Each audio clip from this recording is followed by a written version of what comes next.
talk to a new to us author. Laura Strickland is with us this week, and then we have an old favorite, not old, just a favorite. Kate And Archer. old. No, man, we're not claiming that. We're rolling with favorite. Kate Archer is with us this week as well. Ladies, thank you for taking the time to talk to us. Happy to be here. So I thought since it was Laura's first time, I thought we would go in reverse order and start with Kate's book this week. And this is Stand With Me, Earl. And it's book 3 in A Very Fine Metal. Mm-hmm. I'm loving this series, and I love the setup for the series and the titles. Kate, can you tell us a little bit about this one? Yeah. So book 3, this is a family affair. So there's an earl with 5 daughters, and there's an eldest son. And the daughters have been raised by this very unreliable aunt who has filled their heads with all sorts of wrong ideas about romance. And she claims that she had, come close to getting married a lot of different times when she lived on the continent. But unfortunately, all these gentlemen ended up dying in one way or another, usually because they were devastated because they thought they were unrequited. Right. So that all seems perfectly logical to these young ladies because it's all they know. So they've come to town with their standards. They're really expecting that kind of outrageous love affair. And, it, of course, never goes as planned. So this is Viola's year, and her standard is absolute abject loyalty. Loyalty doesn't matter what she does. He's got to be loyal. But the problem is she's very attracted to Lord Baderston. He's very attracted to her, and it's going really well. So how is he supposed to prove his loyalty when there's nothing wrong? So, of course, Viola has to create something wrong so that he can step forward and prove it. Of course, it was a very bad idea that goes very wrong. So yeah, it always seems like it's the tests that get the women in trouble in your series. Mm-hmm. So can you tell us a little bit about him? Who is he? Lord Baderston, he is an earl. He was, one of those sort of side characters in some of the other books. He's got copper-colored hair, which he feels is like a real negative, but she loves it. So they feel like they're a match made in heaven. They really do. And they feel like they have all these things in common. But he is... he's really game to prove his loyalty, but he doesn't really know how to do it until she starts creating all this trouble. And then he finds he's having to, challenge other men all over town to duels. And then it gets so out of hand, he feels like, well, I should probably just set them all on the same day so that they're all there together. So... And he's got the Duke of Combatant acting as his second, who was my hero from the last book, who was just a hilarious guy. So yeah, it's a big mess. It's a big muddle. So the black moment is entirely of her making then? Yes, it always is with them. Always. Yeah. Well, it sounds like so much fun. And there are five sisters. Do we get 2 more books out of it, or do we get and the older brother. Brother too. So we get writing the older brother now, and along with his story is going to be the reveal about what this aunt was really doing on the continent all of those years. Oh, fun! Because it's not what she said, which any rational person would know. Unrequited love. Yeah, no, there were no loves at all. But she does at the moment believe that there has been a spark between her, and she's a matron, and Beau Brummel, because they had this meeting and she misread it. So she has thrown off her widow's weeds, and she feels very girlish at the moment and thinks something's going to go on there, but it won't. But what she was really doing, she has a man following her around London right now that she's trying to dodge, and her secret will come out. Oh, fun. Well, that sounds great. And I'm looking forward to the big reveal. So awesome. So the other book we only have 2 releases this week, which is a rarity for Dragonblade right now. The other book that we have releasing this week is Laura Strickland's book, and it's book 1 in the Three Sisters Macbeth. That's correct. Yes. Keeper of the Gate. Can you Yes, tell us Keeper of about the this one Gate. and also about the series as well, since it's book Uh, one? well, the series is The Three Sisters Macbeth is set in Western Scotland in 1620, and it's the story of a glen that's being warred over by two feuding Oh, clans. So we have the Macbeths, whose ancestors were the first to arrive there and who have a magical stone circle and spiritual connections with the Glen. And then the MacLeods, who moved in and wanted to take over, basically, years and years ago. And now the present clan chief of Clan MacLeod is Rory, and he has decided it's time to fulfill his ancestors' desires, and he's going to take over the whole Glen. oh wow. So, yes. So, unbeknownst to the MacLeods, the fierce MacLeods, the chief of Clan Macbeth has been killed in battle, but his three daughters cover it up. And the oldest daughter, Moira, takes his place in battle, and she's not going to let anyone know that they're weakened. Oh, it's like a Mulan thing. Yes. Cool.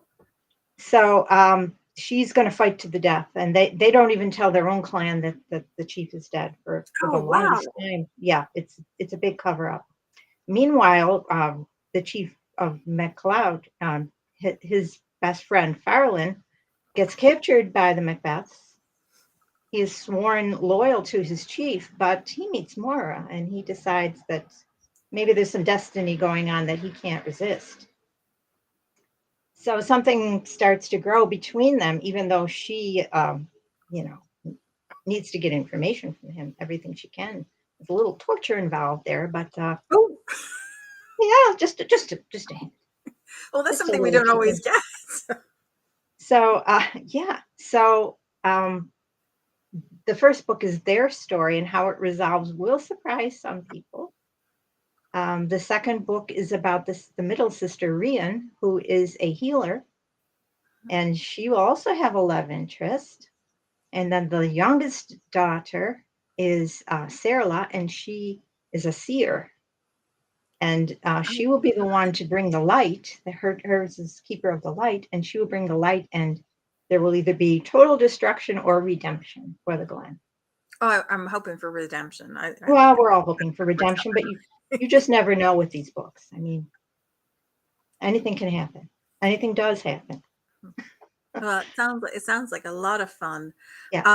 Can you tell us about your heroine, aside from a sense of duty? What made her decide that she was going to take on her father's role in battle? That's a big, bold Well, choice. she's actually been fighting by his side for several years at this point. Okay. Her older brother, Aaron, was killed in battle, and she stepped into his shoes. So she is the keeper of the gate. She is the one with the strength, and she's not going to let her clan go down. So she's been fighting with her father, but now she steps to the forefront. Yeah. Um, That's exciting. yeah, there's a lot going on. It was so much fun to write. So much fun. Oh, And I'm so excited about being with Dragonblade and being able to let my inner warrior woman out. I love it when it works out that way. I love it when writing a book is a fun thing and not So much always fun. so much work. But yeah, It is work, but it's rewarding work. And what I love about a series is that it's a cycle, and you plant seeds in the first book, yes. and then they come around, and the end of the third book, you see it all come, and it's just so emotional. Yeah. Yeah. I love reading in a series because I like having a chance to revisit people and also to really go deep. So, the idea that you have a chance to bring it full circle and that we get all the answers at the end. I love that. And often novel length is not long enough to stay in a world, like I want to be there for longer. So The other thing I found fun was that we get to see the first couple in the second and third book, and you get to revisit their relationship and see how it's developing. Yeah. Like Kate's hero being the second in her book too. So yes, exactly. Yeah. So that's a lot of fun, and I'm just so excited. My first love has always been Scottish books. I do write across several different genres, but when I met my best friend, we were both freshmen in high school, and we remained friends until I lost her 2 years ago. Oh my. Yeah. And if one of the first things I ever said to her was, I write books about Scotland. Oh, And oh, so here I that's am. Here I lovely. am still writing books about Scotland. And it makes me feel like she's still with me in a Oh, way. that's lovely. Yeah. Huh. So it's almost like I'm, because she never let me forget that over the years. She said, I used to write books about Scotland. Well, yes, I do. And here I am, and I'm still writing books about Scotland. Oh, that's lovely. And to have a friendship that lasts that long is Oh, never an argument for all those years. that's a very special thing. It was. Yes.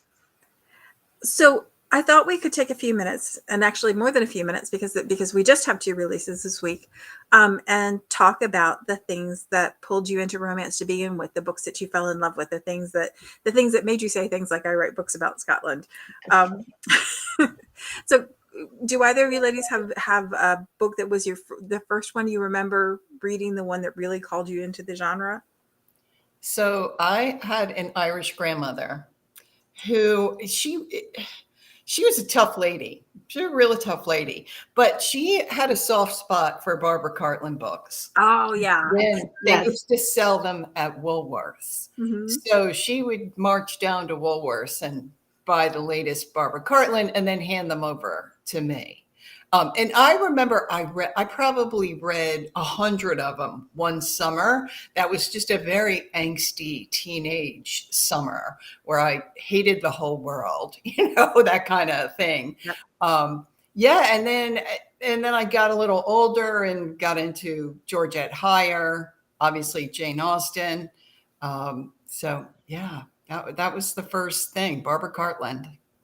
I love that you said Woolworth store too, because I used to love Woolworth store. And Mhm. Nancy Griffith had a love at the Five and Dime store, and she talked about Woolworth store, and it's like I remember this very very well. So Mhm.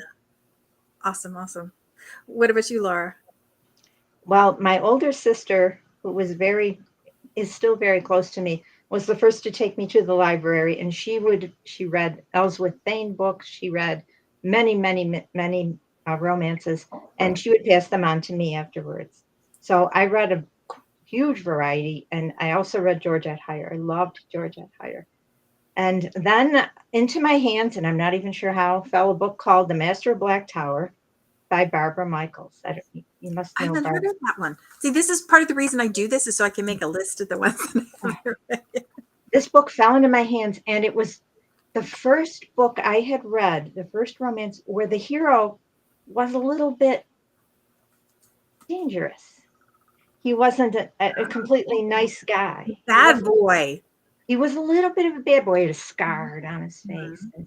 and he was mysterious. And I hadn't read Heathcliff yet then, but uh, he I just fell in love with the fact that she was courageous and he was a little bit bad, and they were destined for one another. And I never recovered from that book. And I read all of Barbara Michaels' other books.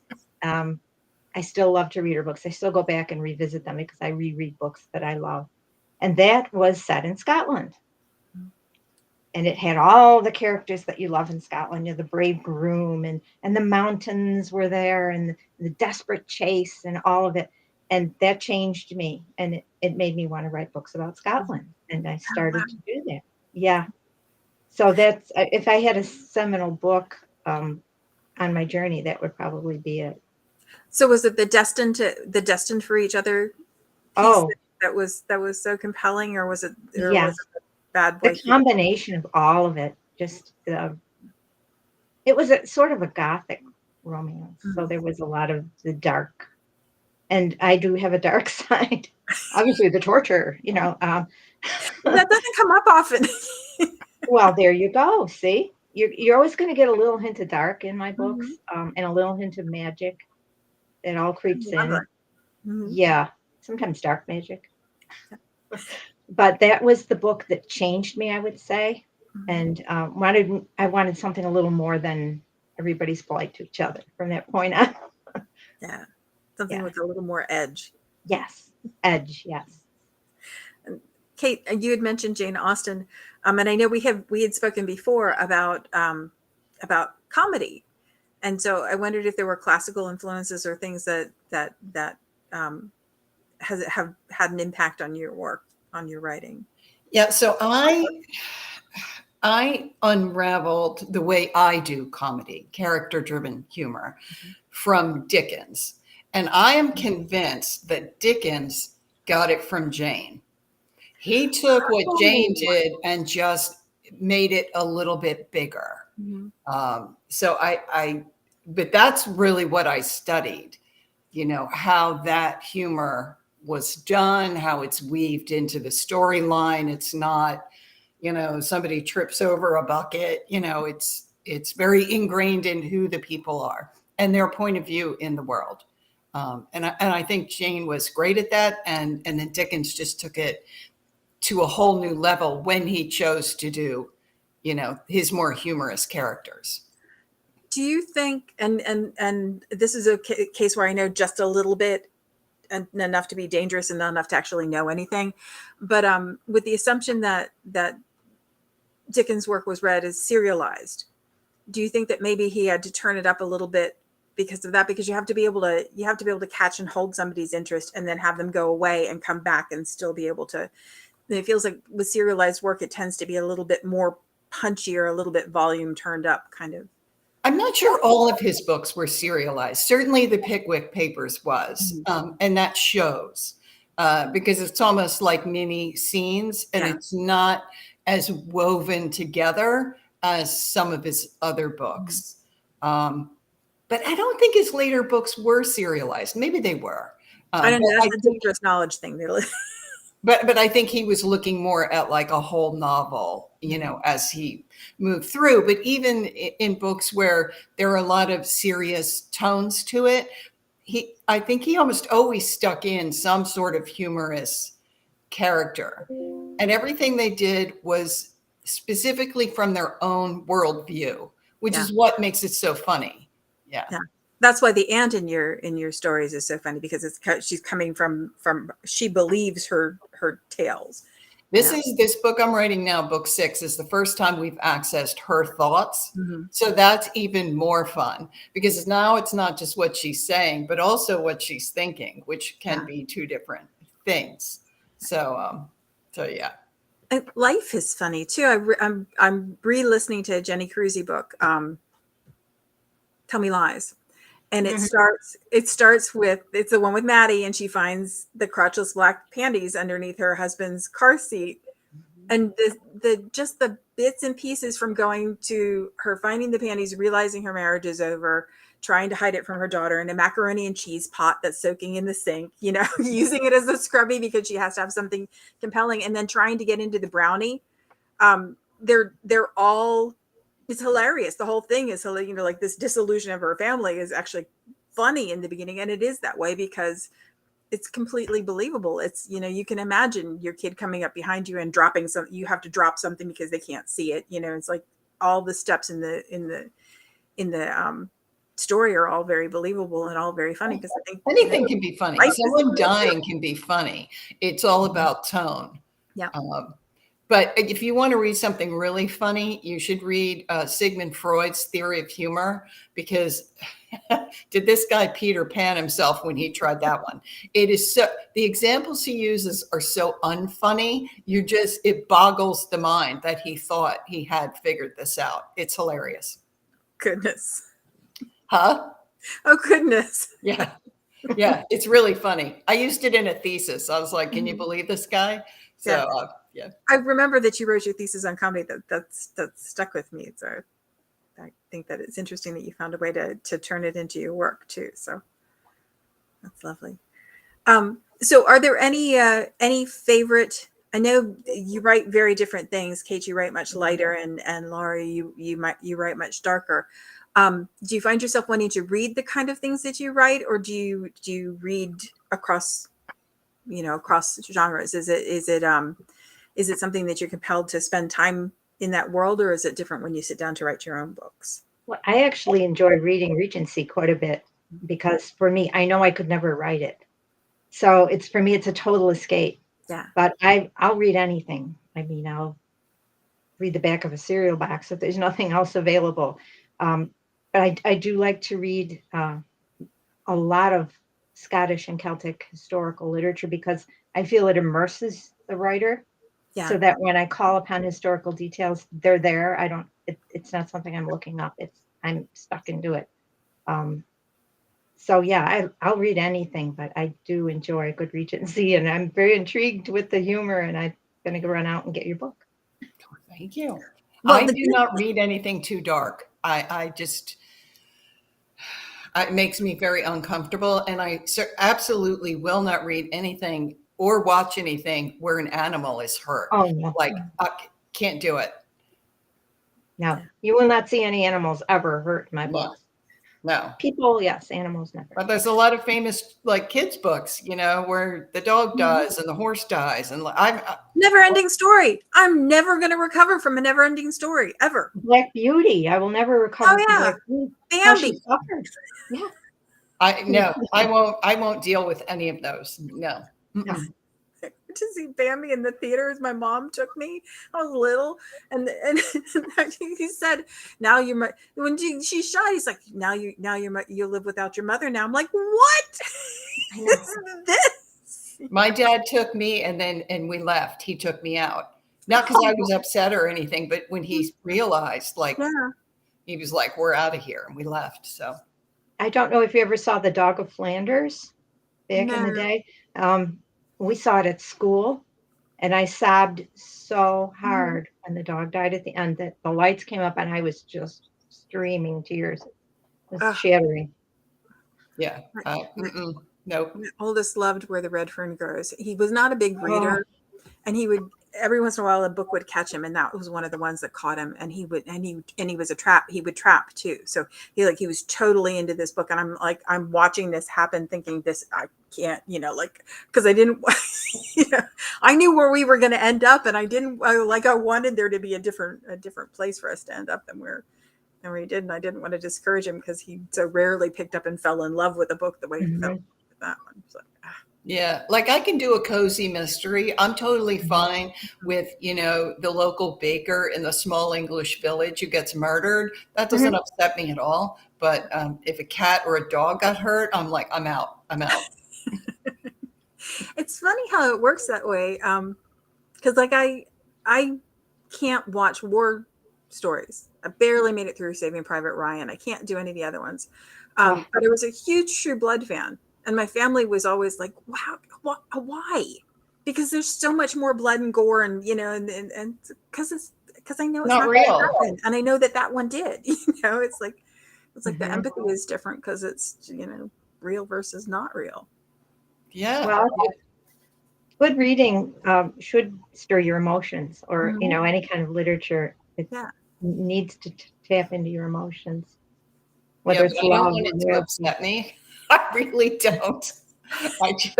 I would rather it definitely be on the lighter side. Yeah. It's always been a preference. I don't know why. I think you were talking about tapping into your emotions and wanting to not visit certain areas. I think one of the things that's really nice about romance is that you're going to get what you get. We'll take you on a journey, but you will get a happily ever after, or at least a happy for now at the end of the story. Which is why Nicholas Sparks is permanently on the peanut butter list in my family, because it looks like something it isn't, and then you get there and it's like, oh well, no, I guess that's what we're doing. And then City of Angels, and like all the ones. M. Night Shyamalan does that too. When we're talking about dark, it feels like it's going to be much darker than it actually is, and I often wish that I knew going into something what it was like, so I could not do it like this. I could do it, wholeheartedly. But it's good to know that love will triumph at the end. Yeah. You need that inside of you. It almost makes the ride safe. Yes. It almost means that I can go through the heartbreak with you and go along that way, because I know that I'll get to a place where I want to be. So I can give you my feelings for that period of time. Yes. Kate, you talked about the summer of your angsty youth and escaping into books, and I think that's I think that's one of the reasons we read, and I think that's one of the reasons that we read now, particularly, is to find somewhere else to be for a while. I was wondering if anything else had caught you like that, if there had been any other books or series that you wanted to spend time in. Well, I don't know if we've ever talked about this, but I lived in the Caribbean for 8 years. Yes. And Goes on my Kate is a really cool person list. and there was no bookstore there. And so it got to be a thing. Like if you brought a book back from the States, then it was news. Like there was a whole group of us who read books. And this is before we had the internet or anything. It was paperback or nothing. And so we would trade all these books, and we all seemed to fall into this category of liking Dickens and Trollope, and I reread War and Peace a couple times just because you don't have anything else. So yeah, that was, we were always on the hunt for the next book. Who had it? What did they have? Someone brought Harry Potter. Where are they? So yeah, that was the last time it was really like at the forefront of my mind all the time. Like, what am I going to read? What am I going to do? Oh, we didn't have TV either. So there you go. Mm-hmm.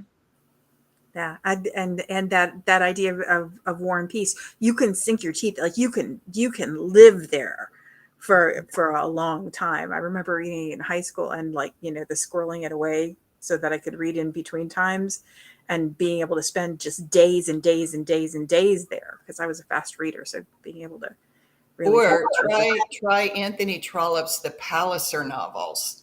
If you stack them up on a bookshelf, they'll take up the whole shelf. It's long, but all different stories, but interconnected with people coming and going. And I think we have a hunger for that too, because I think that's the reason I haven't seen Game of Thrones, but 1 or 2 episodes, but I read the George R.R. Martin books ages ago, and that idea of that like big epic kind of,